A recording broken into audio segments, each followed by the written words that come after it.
যিটো দেহালৈ এটা সময়ত একাহী ভাত দিলে খাই পেলাওঁ, সেই দেহাই এটা সময়ত কওঁ মোক অকণমান কমাই দিয়া। হেৰি ক'ত গ'ল আপোনাৰ একাহী ভাত খোৱা ক্ষমতাটো? কাল ভুজংগ গুৰুজী খেদি আহিছে মোৰ জীৱনলৈ। আমিবিলাকে দেখাই নাই। আমি খুব কেক কাটিছোঁ, কেণ্ডেল নুমাইছোঁ, ফূৰ্তি কৰিছোঁ। বাৰ্থডে মোৰ আজি ইমান বছৰীয়া বাৰ্থডে। সেইটো বাৰ্থডে ইমান বছৰ হ'ল নহয়, গ'ল।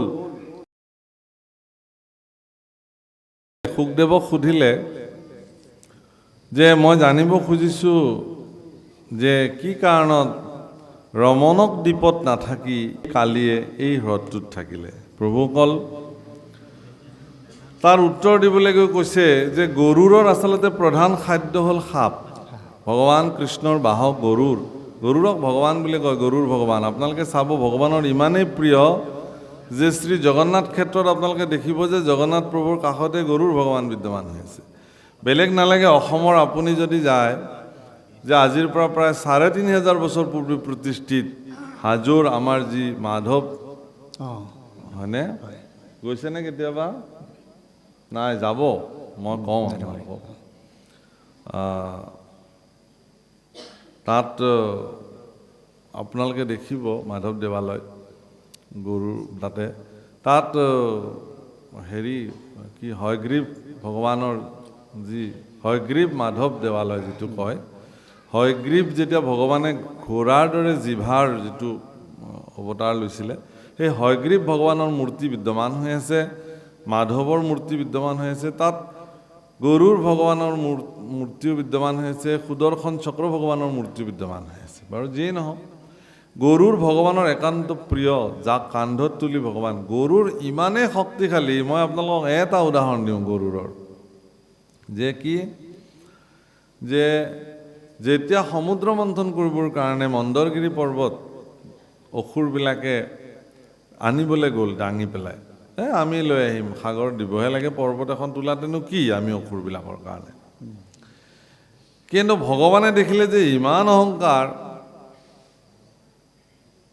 তেওঁলোকৰ অসুৰবিলাকৰ, সেই মন্দৰগিৰি পৰ্বত উঠাই লৈ আহি থাকোঁতে তাৰ লগে লগে সি ওজন বহুত বাঢ়ি গ'ল আৰু সি পৰি গ'ল মাটিত হেঁচা খাই। আৰু মন্দৰগিৰি পৰ্বতৰ হেঁচাত বহুত দৈত্য মৰি থাকিল, তাতে নিপাত হৈ গ'ল। গতিকে দৈত্যৰাজে ক'লে যে আৰম্ভণিতে এইবিলাক অমংগল হ'ল, গতিকে আমি আৰু সমুদ্ৰ মন্থন নকৰোঁ। কিন্তু ভগৱান কৃষ্ণই দেখিলে যে সমুদ্ৰ মন্থন নহ'লেও নহ'ব, কাৰণ লক্ষ্মীৰ উৎপত্তি হ'ব লাগিব, মূল উদ্দেশ্যটো এইটোৱেই। সেইকাৰণে ক'লে যে ঠিক আছে সেইবিলাকক মই আকৌ জীয়াই দিম, তোমালোকে কিন্তু কৰা। এই যে পৰ্বতখন দাঙিব নোৱাৰিলে, তেওঁলোকৰ হাতৰ পৰা পৰি গ'ল, তেতিয়া সেই পৰ্বত স্বয়ং ভগৱান কৃষ্ণই গৰুৰক আজ্ঞা কৰিলে, আৰু গৰুৰৰ কান্ধত স্বয়ং বিশ্বব্ৰহ্মাণ্ডৰ ভাৰ লৈ ভগৱানটো বহিছে, তাৰে পিঠিতে আকৌ মন্দৰগিৰিও তুলি লৈছে গৰুৰে, তুলি লৈ সমুদ্ৰলৈকে আহিছে। ভাবক আপোনালোকে এতিয়া, ইমান পৰাক্ৰমী, ইমান শক্তিশালী গৰুৰ ভগৱান, তেওঁক কি কৰিব লাগে, এই সৰ্পকুলবিলাকে প্ৰতি পূৰ্ণিমাত তেওঁক পূজা কৰিব লাগে। তেওঁৰ কাৰণে খাদ্য বস্তু দ্ৰব্য শৰাই সঁফুৰা এইবিলাক আগবঢ়াব লাগে।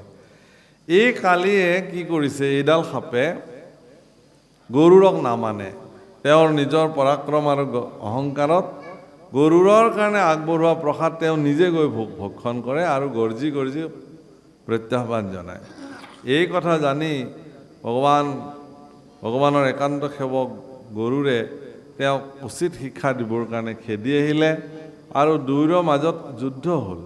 আন্দোলি কৰে দুয়োকো পিৰি, কৰন্ত আক্ৰান্ত আতে দুয়ো মহাবল, দলডুব পৃথিৱী আতুপ তলবল, গৰুৰকো ধৰি পাছে সৰ্প মহাঘোৰ, হাজাৰক মুখে সংগে ভেজাইলে কামোৰ, একৈ দাঁত যেন নাংগলৰ ইষ, গৰুৰক সৰ্ব গাঁৱে লগাইলেক বিষ, বিষ্ণুৰ বাহন বীৰ বিষক নগনি, কোপে জ্বলিলন্ত যেন তোলাত অগনি, চাম্পদীয়া কালিক ধৰিল থোতে ঘালি, শৰীৰৰ মাংস নখে পেলাইলা বসানি। যে গৰুৰ আহিছে যুদ্ধ কৰিবৰ কাৰণে, তেওঁৰ সহস্ৰ ফণাৰ এক লোহাৰ যেন নাঙলত যে ফালবিলাক লগাই প্ৰচণ্ড ধাৰ, তেনেকুৱা ফালৰ নিচিনা একোটা দাঁত, সেই 1000খন মুখেৰে গৰুৰক যেতিয়া দংশন কৰিছে, সমস্ত শৰীৰত বিষ নিৰ্বাপিত কৰিছে আৰু সেই বিষকো নগনি গৰুৰে তেওঁৰ মুখেৰে ঠোঁটেৰে সেই কালিৰ গা বখলিয়াই পেলাইছে, একদম বখলিয়াই দিছে। এতিয়া বাম দৌখা উল্লাসী বসাইলা পশা চাত, দৌখা মানে পাখি, কালিৰ মিলিল আখি মৰণৰ ঘাট, গৰুৰ দুষ্মহ পসাৰ পায়া চোত, জিভা মেলি দান্ত তৰি পৰি সৰ্পগোট, নকৰে চেতন বীৰ বিভল্ল পৰাই, খনেকে খন্দুকি মনে গুণ অৱগায়, নহু ভক্ষ ভাগ পক্ষী ৰাজৰ সমান, ইহাৰ হাতত কোনোমতে ৰাখো প্ৰাণ। তেওঁ অচেতন হৈ পৰি থাকিল গৰুৰৰ পৰাক্ৰমত। এই কালি হেন শুনি বেগে আখি হ্ৰদে দিলা বোৰ, খেদি গুৰি নপাই গৈলা পালতি গৰুৰ। সেই কোনোমতে আহি চুচৰি বাগৰি এই হ্ৰদটোত আহি পেলাই আত্মসমৰ্পণ কৰি প্ৰতিপুত্ৰ সমন্বিতে তাত গৰুৰে মানে তাক তেওঁক বিচাৰি নাপায়, কাৰণ সেই হ্ৰদটো বহুত ডাঙৰ আৰু বহুত দ, গতিকে তাত তেওঁ আত্মগোপন কৰিব পাৰে ধুনীয়াকৈ। সেইকাৰণে গৰুৰে তেওঁক বিচাৰি নাপায় উভতি গ'ল। সিদিন ধৰি তেওঁ এতিয়া সেই ৰমণক দ্বীপলৈ আহিব নোৱাৰে এতিয়া, কাৰণ দেখিলেই গৰুৰে তেওঁক মাৰি পেলাব। সেইকাৰণে তাতেই তেওঁ গোটেই জীৱন তেওঁ পৰিজন সমন্বিতে তাত তেওঁ বাস কৰিছিল। হ্ৰদক নাখিলা জীৱা হেতু পক্ষী ৰায়, শুনা পৰীক্ষিত তুমি তাৰ অভিপ্ৰায়। কিহৰ কাৰণে সেই হ্ৰদটোত গৰু নাহে তাৰো আৰু কাৰণ এটা আছে, সেইটোও কৈছে। কি কৈছে? যে পূৰ্বত হ্ৰদত ঋষি আছিলা সৌভৰি, মহামৎস্য গোট শকুন্তৱে ফুৰৈ চৰি, গৰুৰে চৰণ ধৰিবে চান্তে বধিলা সৌভৰি, ঋষি বাক্য নগনি সুধাত খাইলা ধৰি, পৰম অনাথ ভৈলা আন মৎস্যগণ, দেখিয়া ঋষি দায়াই ঋষি বুলিলা বচন, যদি দুনাই শান্ত হৈত মৎস্য এক প্ৰাণী, মৰিবন্ত গৰুৰ বুলি দিলা সত্যবাণী। তাৰমানে তাতে এজন সৌৰভী নামৰ ঋষিয়ে সেই হ্ৰদটোৰ পাৰত ধ্যান কৰিছিল আৰু সেই হ্ৰদত মাছ মগৰবিলাকে বৰ ধুনীয়াকৈ খেলি থাকে, গৰুৰে মাজে মাজে আহি তাত মাছ তাছ ধৰি খায়। কিন্তু এগৰাকী মানে বহুত মাছৰ পোনা লৈ থকা মাক এগৰাকী মাছৰ, তেওঁক গৰুৰে এদিন হত্যা কৰিলে আৰু শিশুবিলাক অনাথ হোৱা দেখি ঋষিৰ মনত দুখ আহিলে আৰু গৰুৰক ক'লে যে তই যদি আজিৰ পৰা আহি ইয়াত এটাও মাছ খাৱ নহয়, তই সিদিনাখনে মৰিবি বুলি অভিশাপ দি থৈ দিলে। সেইকাৰণে গৰুৰ সেই হ্ৰদটোলৈ নাহে। আৰু কালিনাগেও ভাবিলে কি এইটো হ্ৰদলৈ যিহেতু গৰু আহিব নোৱাৰে, গতিকে মোৰ কাৰণে আটাইতকৈ নিৰাপদ আৰু সুৰক্ষিত স্থানেই ডোখৰে। সেইকাৰণে সেই হ্ৰদটোতে আজি বহুকাল ধৰি তেওঁ তাত নিবাস কৰি আছিলে। কিন্তু হ'লে কি হ'ব, যি মৎস্যসকলৰ নিৰাপত্তাৰ কাৰণে আচলতে দৰাচলতে ভগৱানৰ সেৱক গৰুৰে সেই হ্ৰদটোত আহি পেলাই মাছ মগৰ ধৰি খায় কাৰণে সেই হ্ৰদটোত কালিৰ নিচিনা বিষাক্ত সৰ্পই আহি বাস কৰিব পৰা নাই। গতিকে অন্যান্য জীৱকুলবিলাক তাত সুৰক্ষিত হৈ আছিল। কিন্তু ঋষিয়ে যেতিয়া অভিশাপ দি দিলে গৰু আহিব নোৱাৰাত, সৰ্প আহি সেই স্থান বসতি কৰাৰ পিছত অন্য জীৱবিলাক নাইকিয়া হৈ গ'ল, চব ধৰি ধৰি খালে, গছ বিৰিখ পৰ্যন্ত জ্বলি গ'ল, তেওঁ অকলে তাত নিবাস কৰে।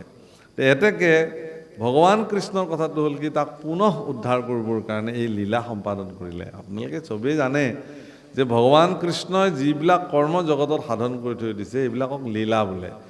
আমাৰ নিচিনাই মনুষ্য শৰীৰ, আচলতে ভগৱানৰ শৰীৰৰ নিচিনাই আমাৰ শৰীৰ, মনুষ্য ৰূপৰ যিটো শৰীৰ, সেয়া আমি জগতত আছোঁ। ভগৱানৰ নৰলীলা লৈ আহি আমি মানুহে যিবিলাক কাম কৰোঁ এইবিলাকক কৰ্ম বোলে, আৰু ভগৱানে যিবিলাক কৰ্ম কৰে এইবিলাকক লীলা বোলে।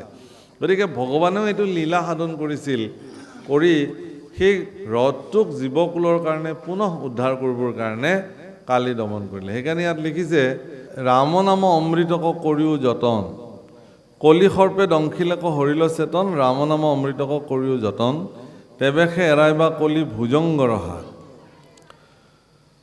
প্ৰভুসকল কলিকে ভুজংগ বুলি কৈছে। ভুজংগ শব্দৰ অৰ্থ হ'ল বিষাক্ত সাপ, শক্তিশালী সাপ। মহাপুৰুষে বৰগীত এজনাত লিখিছে, হৰিপদ পংকজ পঞ্জৰ ময়ে, তামহুৰ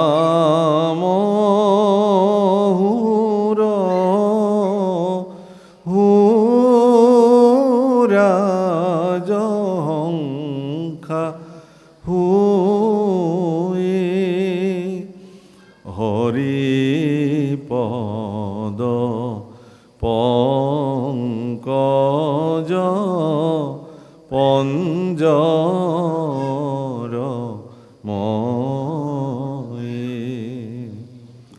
প্ৰভুসকল ইয়াতে মহাপুৰুষে লিখিছে হৰিপদ পংকজ পঞ্জৰ মুই তামহু ৰহু ৰাজহংস হুই। আমিতো বৰগীত গাওঁৱে। মই আপোনালোকক আজি এটা অনুৰোধ কৰি যাম। আমি যিবিলাক প্ৰাৰ্থনা গাওঁ, আমি যিবিলাক ঘোষা গাওঁ, কীৰ্তন গাওঁ, বৰগীত গাওঁ, সেইসমূহৰ যদি সঠিকভাৱে তাৰ অৰ্থ যদি অন্যয় যদি আমিবিলাকে উপলব্ধি নকৰোঁ, তেতিয়াহ'লে তাক গোৱা আৰু নোগোৱা একেই কথা। যদি এভাগ বৰগীত গাই পেলাই বৰগীত ভাগৰ যদি অৰ্থটো যদি উপলব্ধি নহয়, তেতিয়াহ'লে একো নাই। প্ৰাৰ্থনা এভাগ ভগৱানক গাইছোঁ, প্ৰাৰ্থনাটোত কি কোৱা হৈছে দৰাচলতে তাৰ যদি অৰ্থৰ অনুভৱ নহয়, তেতিয়াহ'লে সেই প্ৰাৰ্থনা জনা ভগৱানৰ ওচৰলৈ নাযাব, স্পৰ্শ নহয়। সেইকাৰণে ইয়াত কৈছে যে ভগৱান কৃষ্ণৰ চৰণ যুগল পদুম ফুলৰ দৰে। মহাপুৰুষে কৈছে যে হে প্ৰভু, তোমাৰ চৰণ যুগলৰ পদুম ফুলৰ দ্বাৰা নিৰ্মিত যেন পিঞ্জৰা, আৰু সেই পিঞ্জৰাটোৰ ভিতৰত মোৰ মন ৰাজহংস গৈ তাত মানে বন্দী হৈ থাকিব লাগে চিৰদিনৰ কাৰণে, যাতে ই ওলাব নোৱাৰে, কলৈকো যাব নোৱাৰে।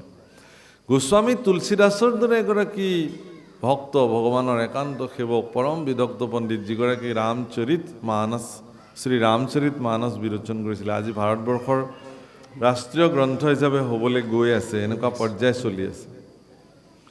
তো গোস্বামী তুলসীদাসেও লিখিছে মম হৃদয় কঞ্জ নিবাস কুৰু কামাদি খালদলদ গঞ্জনম। হে ভগৱান, তুমি মোৰ হৃদয় পদুম ফুলত আহি নিবাস কৰা, এই বুলি কৈছে। গোস্বামী তুলসীদাসে ৰামচন্দ্ৰক কৈছে যে হে প্ৰভু, তুমি মোৰ হৃদয় পদুম ফুলত আহি নিবাস কৰা।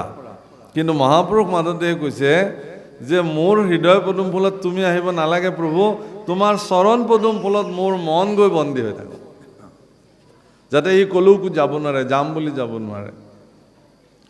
সেই বৰগীত জনাতে মহাপুৰুষে পদ লিখিছে, শেষৰ পদ আৱত কাল ভুজংগ মগৰজি হৰিপদে শৰণলে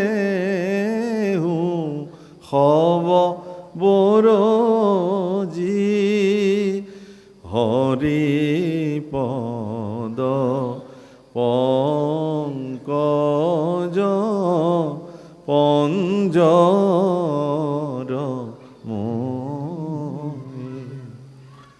আৱত কাল ভুজংগম গৰজি।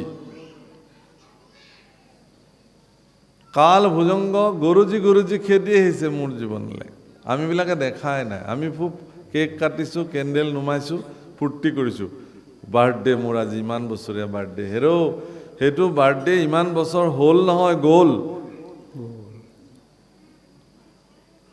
আপোনাৰ জীৱনৰ পৰা সিমানটা বসন্ত অতিক্ৰম কৰিলে, আৰু সন্মুখত কিমান আছে আপুনিও নাজানে, কোনেও নাজানে। তাৰমানে অজগৰে যেনেকৈ ভৰিৰ পৰা এঘোট এঘোট এঘোট এঘোটকৈ গিলি গিলি গৈ থাকে, এই কাল ভুজংগয়ো আমাক তেনেকৈ প্ৰত্যেকটো পল অনুপল গিলি গিলি গিলি গিলি গৈ থাকে, আৰু আমিবিলাকে অনুভৱেই নকৰোঁ।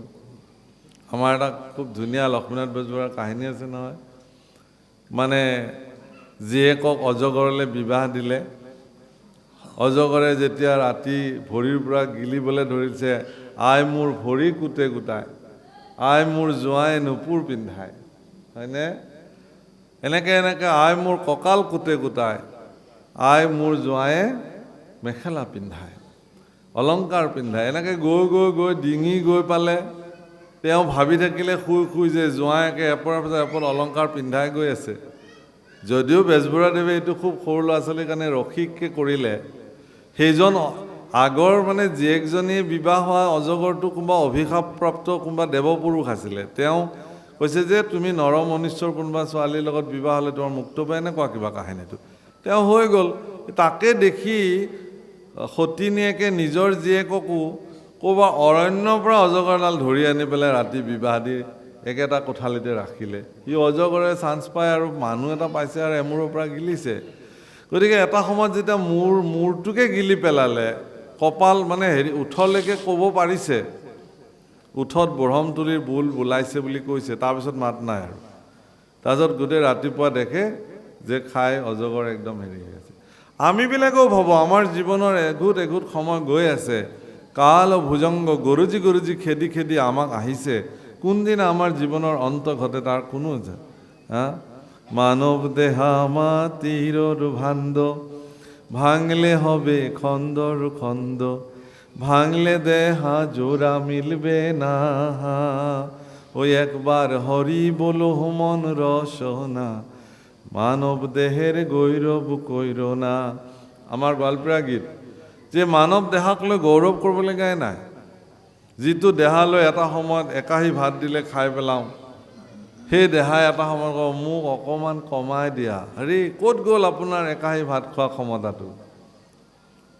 এটা ফুটবল লাঠি মাৰি দিলে সেই একদম সিটো গ'ল পষ্টলৈকে গৈছিল, সেই মানুহজনে লাখুটিৰ ভৰত খোজকাঢ়িবলগীয়া হ'ল। ক'লৈ গ'ল আপোনাৰ সেই সামৰ্থ্য? কোনোবাই কিবা ফুচফুচাই ক'লে টচকৈ শুনিছিলোঁ, এতিয়া কাষত চিঞৰি চিঞৰি কাণৰ কাষত ক'ব লাগে মই আমুক বুলি ক'ব লাগে। ক'ত গ'ল শক্তি? লাহে লাহে সকলো শক্তিৰ স্খলন ঘটে।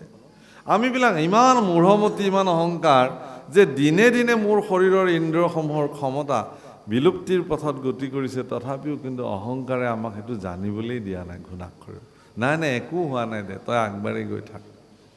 অহংকাৰে যেন নিচুকনি গীত গাইছে মোৰ কাণৰ কাষত, একো হোৱা নাই তোৰ, চব ঠিকে আছে, এৰা হয়।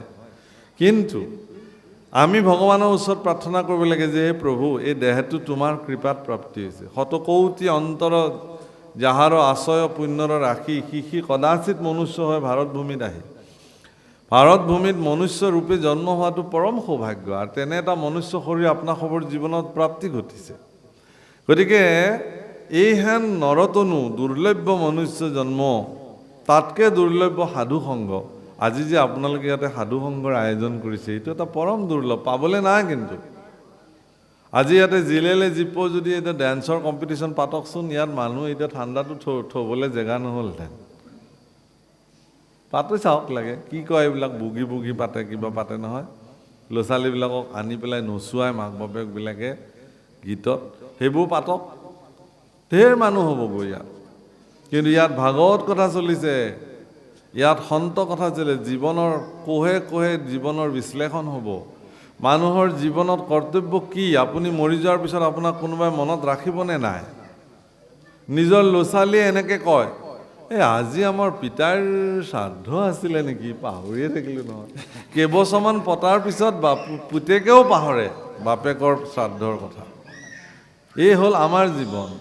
কিন্তু এনেকুৱা মনুষ্য পৃথিৱীত আছে যাৰ ১৫০ বছৰীয়া জয়ন্তী আজি আমি পালন কৰিছোঁ, যাৰ ৫০০ বছৰীয়া জয়ন্তী আজি আমি পালন কৰিছোঁ। একেই মনুষ্য, কিন্তু গুৰুজনাৰ ৫৭৫ সংখ্যক জন্ম জয়ন্তী আমি পালন কৰিছোঁ। কেলে? একে মনুষ্য নহয় জানো? তেওঁ সাধন কৰি থৈ গ'ল মনুষ্য জীৱনক। মনুষ্য জীৱনক জগতৰ কল্যাণৰ কাৰণে, লোক কল্যাণৰ কাৰণে এনেধৰণে আগবঢ়াই লৈ গ'ল, যাৰ কাৰণে আজিও মানুহে তেওঁক মনত ৰাখিছে। আপুনি আপোনাৰ জীৱনত কেলে নোৱাৰে? আৱত কাল ভুজংগম গৰুজি, হৰিপদে শৰণত লেহু তাহে সব বৰজি। জীৱনৰ সৰ্বস্ব পৰিত্যাগ কৰি ভগৱানৰ চৰণত সমৰ্পিত হওক প্ৰভুসকল। ভগৱানে আপোনাক বাট দেখুৱাব, আৰু এনেকুৱা সোণখেৰীয়া বাট দেখুৱাব যিটো বাটেৰে গমন কৰি আপুনি আনন্দ পাব। মৃত্যুৰ সময়ত আপুনি যন্ত্ৰণাৰে মৰিব নালাগে, অপৰাজয় মৃত্যু আপোনাৰ জীৱনত হ'ব। সৰ্প ভয়ো নাই বুলি কৈছে। ইয়াত ভগৱানে কৈছে যে আজিৰ পৰা মই ক'লোঁ, যিসকল লোকে কৃষ্ণ ভজনা কৰিব, ভগৱানৰ নাম ল'ব, তেওঁৰ জীৱনত সাপৰ ভয় নাই, সৰ্পই দংশন কৰিব তেওঁক কেতিয়াও নোৱাৰে, যদি কৃষ্ণ নাম লয়। ইমান মহিমাযুক্ত কৰি ৰাখিলে ভগৱানে, বাণী দি থৈ দিলে। গতিকে আপোনাৰ জীৱনত অমূল্য এই মনুষ্য জীৱন দুৰ্লভ্য এই মনুষ্য জীৱন কৃষ্ণৰ চৰণত আত্মসমৰ্পণ কৰি ভগৱানৰ গুণনাম কীৰ্তন কৰক। প্ৰভুসকল, এটা সৎ জীৱন যাপন কৰাটো মনুষ্যসকলৰ কাৰণে বৰ গুৰুত্বপূৰ্ণ কথা। আজি ইচ্ছা কৰিলেও ইতৰ প্ৰাণীবিলাকে সৎ জীৱন যাপন কৰিব নোৱাৰে, তেওঁলোকে মানুহৰ নিচিনাকৈ নোৱাৰে, কিন্তু মানুহে পাৰে। মানুহ সেইকাৰণে অমৃতস্য পুত্ৰা, মানুহ অমৃতৰ সন্তান। গতিকে অমৃত সন্তান মানুহক ভগৱানে এইকাৰণেই নিজৰ স্বৰূপত সৃষ্টি কৰিলে, যাতে তেওঁৰ স্বৰূপটো তেওঁ মানুহৰ তাতে চাব পাৰে। কিন্তু মই মানুহ হৈও যদি মই অন্য জীৱৰ নিচিনা আচৰণ কৰিবলৈ আৰম্ভ কৰোঁ, তেতিয়াহ'লে মই নৰাধম নহ'মনে বাৰু, পশুতুল্য নহ'মনে বাৰু? সেইকাৰণে মনুষ্যৰ নিচিনা থাকিব লাগে, মানুহৰ দৰে জীৱন কটাব লাগে। প্ৰভুসকল, আইসকল, জীৱনত এটা কথা কৈছে যে কিছুমানে খাবলৈ জীয়াই থাকে পৃথিৱীত, আৰু কিছুমানে জীয়াই থাকিবলৈ খায়। খায়ো মৰে, নাখায়ো তৰে। যত যিমান মৰিছে খায়ে মৰিছে, নোখোৱাকেনে কোন মৰিছে? গতিকে খাদ্য সম্ভাৰ, কথা বতৰা, জীৱন, এইবিলাকক এটা নীতিযুক্তভাৱে যেতিয়া যাপন কৰিব, তেতিয়াহ'লে তেওঁৰ মনুষ্য জীৱনৰ সাৰ্থকতা লাভ কৰিব। গতিকে কাল ভুজংগ প্ৰভুসকল খেদি খেদি খেদি খেদি আহিছে, কেতিয়া গিলে তাৰ নাই ঠিক। সেইকাৰণে ইয়াতে কৈছে যে কলি সৰ্পে দংশিলেক হৰিল চেতন, ৰাম নাম অমৃতক কৰিও যতন। কলিৰ যুগটোকে এডাল মহাসাপ বুলি কৈছে। গীতাৰ 7ম স্কন্ধত লিখিছে যে আমি জীৱবিলাক পৃথিৱীত এই সংসাৰ গাত এটাত আমি পৰি আছোঁ, তাতে আকৌ বিষাক্ত সাপ আছে, আৰু ওপৰৰ পৰা এটা শিল ঢাকি থৈ দিছে যাতে ওলাব নোৱাৰে। এয়া আমাৰ অৱস্থা। কিন্তু এই সৰ্পকো নেওচি গাঁতৰ পৰা শিল অতৰাই পৰাক্ৰমেৰে যিজনে নিজক মুক্ত কৰিলে, তেওঁ মোক্ষ জীৱ, আৰু সেইটো ঈশ্বৰৰ কৃপাত সম্ভৱ হয়।